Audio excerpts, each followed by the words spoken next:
To discuss this more now, we want to bring in Gideon Taylor. He is the Chair of Operations at the World Jewish Restoration Organization. Gideon, thank you so much for being here. I want to get this straight, though.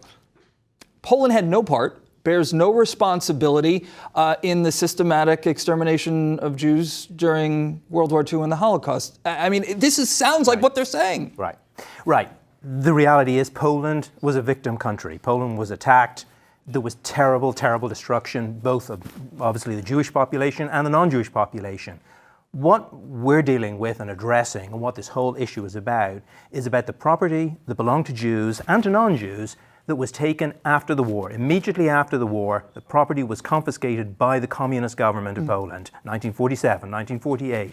So all the property that belonged to Holocaust survivors or to people who perished was taken by the Polish government. Not by the Germans, but by the Polish government. And that's what this issue is about.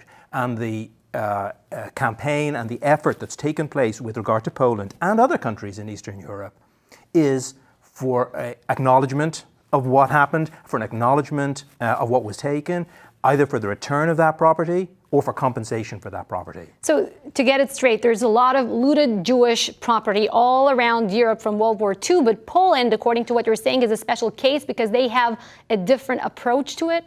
No, mostly Poland is different because it's so large. It's the place that had the largest Jewish community that was destroyed, and it's also the only country that has not tried to address this issue. An EU Mostly country. in the EU country.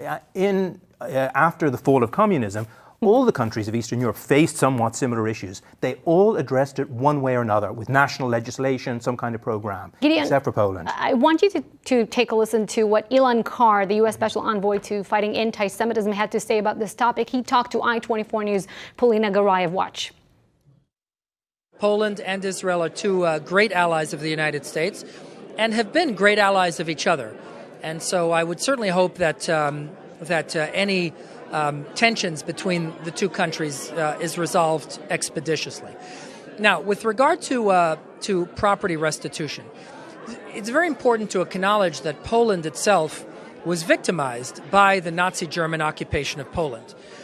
Just as Poland has every right to have its victimhood acknowledged, I believe that the victims of the Holocaust in Poland have every right to have their victimhood acknowledged.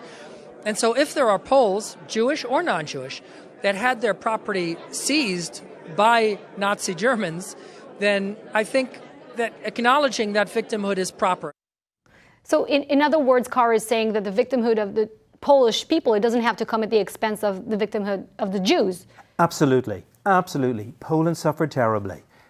But what we're talking about is an acknowledgement of those Jewish victims and of what happened to them. And for most Polish victims, this issue, it's not even about the money or the cost. It's about a connection. Often the piece of property that they have in Poland is the last tangible connection that they have with a world that was destroyed during the Holocaust.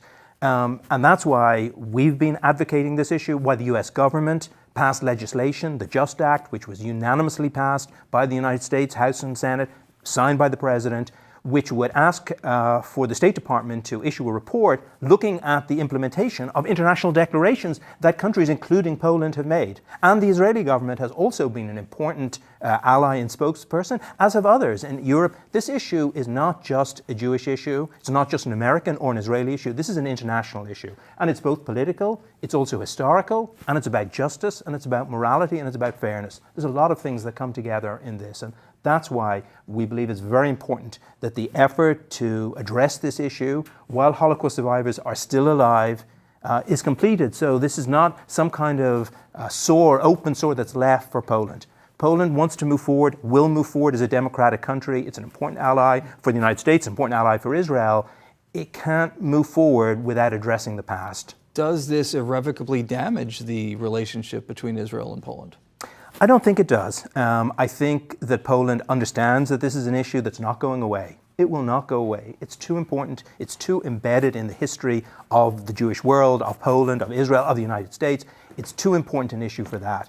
And I hope that, in a post-election situation, in a better atmosphere, calmer heads will prevail, and there'll be a chance to discuss again and to talk with Poland about finding a resolution to this Really issue. briefly, Gideon, in 20 seconds, do you think there's a sense of nationalism, rising nationalism in Poland that comes as a result of the government trying to encourage a new narrative around World War II?